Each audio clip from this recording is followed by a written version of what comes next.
Good evening. A look at the top stories this evening. On the 19th of May, 2025, the United Kingdom and the European Union finalized a series of significant agreements. These deals, announced jointly by Prime Minister Keir Starmer and European Commission President Ursula von der Leyen, aim to enhance cooperation 5 years on from Brexit, covering defence, trade, and environmental protection. Key among these is UK access to the EU's €125 billion defence fund, intended to support joint security efforts. The agreements are also set to reduce several trade barriers, notably checks on animal and plant products, to facilitate smoother commerce. EU fishing vessels will see their permissions to operate in UK waters extended for another 12 years. The finalized deal incorporates a carbon border adjustment mechanism designed to protect UK businesses from EU carbon tariffs, potentially saving the UK economy an estimated £800 million annually. Agricultural exports from the UK to the EU are projected to rise by approximately 16%, with British steel exports gaining protection valued at around £25 million per year. Additionally, the agreement will allow UK travellers easier access to EU airport e-gates and supports the resumption of shellfish exports. Prime Minister Starmer described the agreements as mutually beneficial, forecasting a £9 billion economic boost by 2040, lower food prices for consumers, and an improved international standing for the UK. The deal also paves the way for UK participation in major EU defence procurement projects and potentially rejoining the Erasmus Plus student exchange program.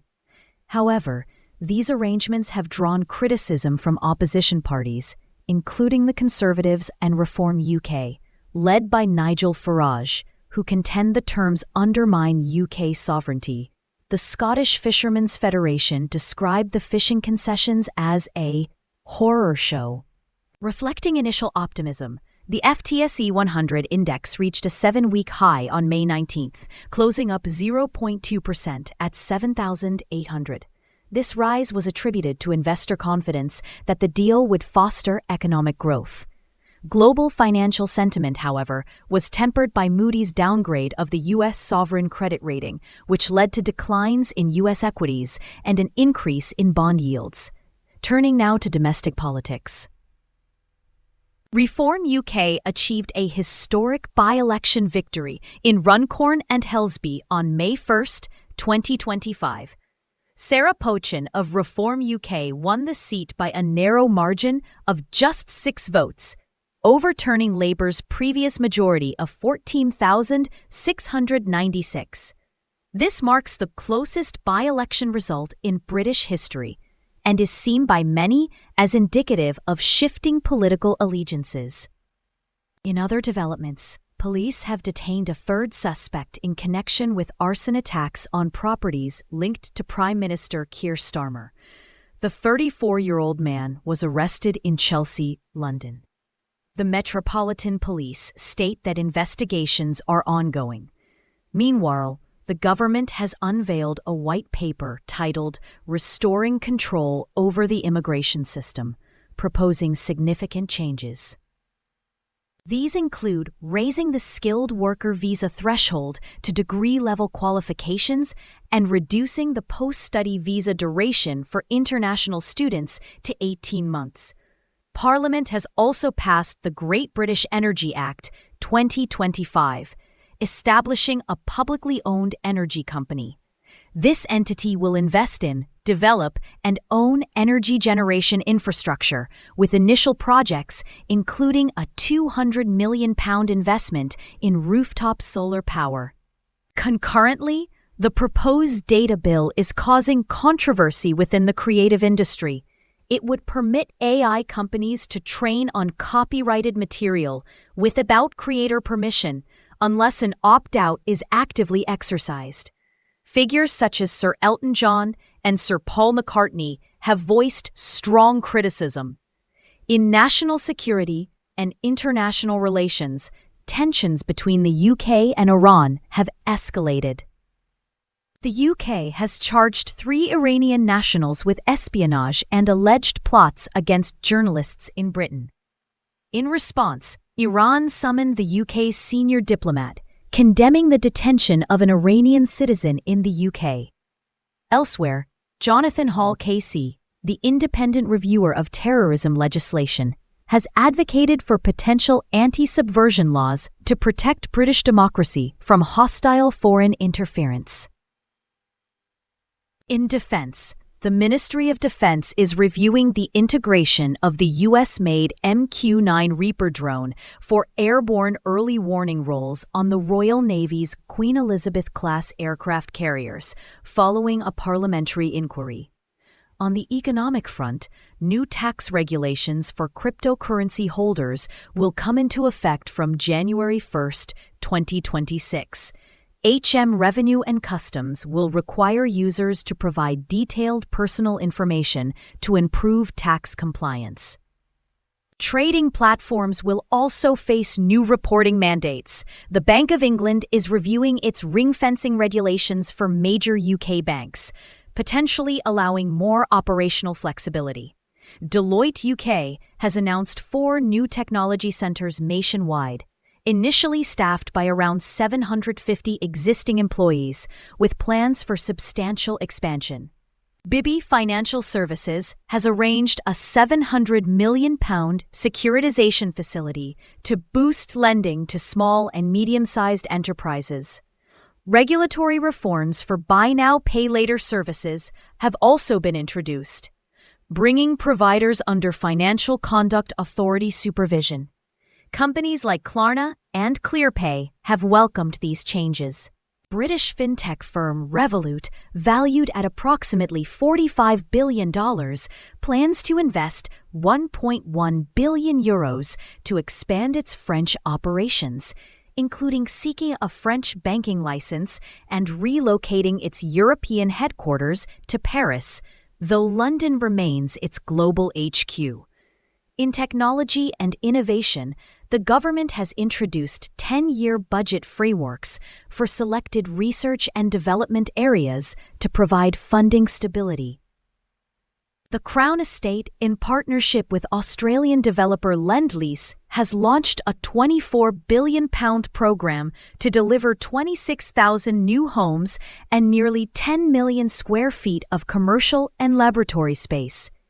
Uber has indicated readiness to launch autonomous taxis in the UK, pending regulatory approval, though this has been postponed until late 2027. The government is also introducing an AI-powered tool named Consult to analyze public consultation responses, projected to save approximately £20 million annually. Microsoft's Build 2025 conference, which began on May 19th, is showcasing AI advancements, including enhancements to its Copilot assistant. Artificial intelligence is also set to revolutionize weather forecasting, with UK organizations like the Met Office and the Alan Turing Institute developing advanced AI models. At the 2025 British Data Awards in London, U.S. education technology company Pixavetti received the Data Protection and Privacy Initiative of the Year award. Turning to health and science, recent research indicates that over 400 NHS patients are dying annually while awaiting treatment for the heart condition aortic stenosis, with delays in accessing the TAVI procedure cited as a key factor. Disparities in treatment access have also been noted. On a more positive note, the NHS is increasingly adopting robotic-assisted surgery, with 70,000 such procedures performed in 2024. The National Institute for Health and Care Excellence has approved over 140 robots for use in England. However, government plans to encourage retailers to promote discounts on healthier foods have reportedly been abandoned, following lobbying from ultra-processed food manufacturers. concerns have also been raised about the underrepresentation of women in UK clinical trials. Separately, the government's reduction in the foreign aid budget to 0.3% of gross national income has drawn criticism from over 130 leading scientists. And finally, on health. Climate change is increasingly impacting health in the UK, with warnings that heat-related deaths could rise sixfold by the 2050s without further mitigation. In entertainment news, King Charles III spoke about his health during a visit to Bradford, indicating he feels he has passed the most challenging stage of his cancer treatment. Influencer Molly May Hague is offering insights into her life in an Amazon Prime Video series, Behind It All. American singer Chris Brown was arrested in Manchester on May 15th in connection with an alleged assault at a London nightclub. He has been remanded in custody. The BBC has announced the cast for its upcoming series Celebrity Traitors, featuring 18 celebrities, including Stephen Fry and Paloma Faith, competing for charity. Ollie Murs has released a new track, Says Me, during his current UK tour. And in sport, Crystal Palace secured their first FA Cup title on May 17th, defeating Manchester City 1-0 at Wembley. On May 19th, Brighton and Hove Albion beat Premier League champions Liverpool 3-2. In cricket, Surrey defeated Yorkshire by an innings and 28 runs in the county championship. Emma Raducanu beat Daria Kasatkina in the first round of the International de Strasbourg. Scottie Scheffler won the 2025 PGA Championship. Max Verstappen triumphed at the Emilia-Romagna Grand Prix. Charlotte Edwards has been appointed head coach of the England women's cricket team. And finally, Warner Bros. Discovery is in advanced talks to acquire BT Group's 50% stake in TNT Sports UK. And that concludes our report for this evening.